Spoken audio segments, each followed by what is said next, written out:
Moi! Toivottavasti teillä on ollut oikein ihana kesäloma. Mä itekin otin vähän lomaa, mutta nyt mä oon takaisin työn touhussa. Niin kuin ehkä tiedätte, mä en asu Suomessa, joten mä tapaan aika usein ihmisiä, jotka on tosi kiinnostuneita Suomesta. Ja mä oon huomannut, että monella on sellaisia oletuksia Suomesta, jotka ei pidä ollenkaan paikkaansa. Joten tässä videossa mä kerään yhteen noi oletukset ja kerron teille, miten asia oikeasti on. Ensimmäisenä yksi, jota multa kysytään tosi usein ja jonka te Suomen opiskelijat jo tiedätte.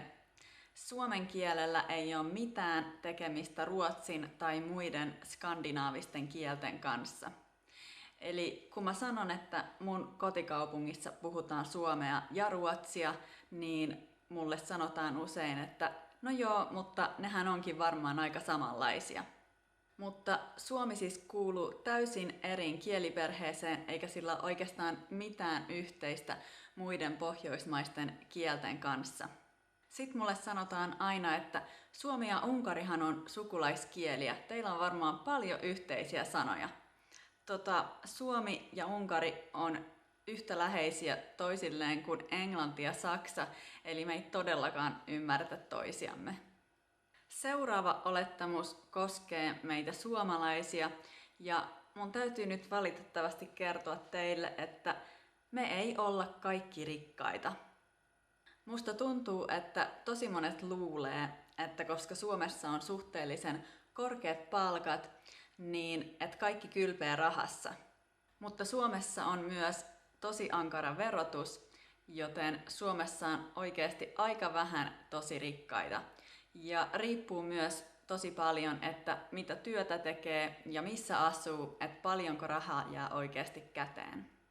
Ja muutenkin Suomessa kaikki maksaa niin hemmetin paljon, että vaikka sulla olisikin korkea palkka, niin sä saat aika helposti sen kulumaan ihan normaaliin elämiseen. Sitten viimeisenä asia, josta multa kysytään myös tosi usein ja josta mä haluaisin tehdä myös erikseen videon, eli revontulet.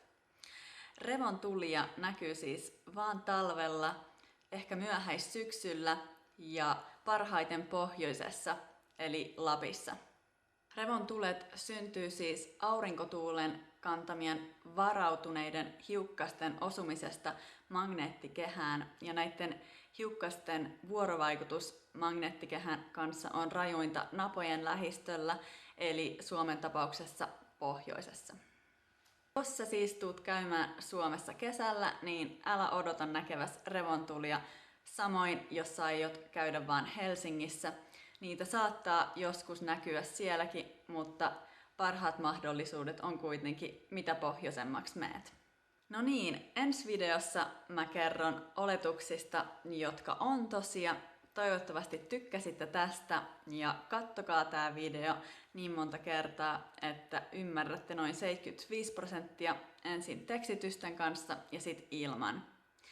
Ei muuta tällä kertaa, moikka!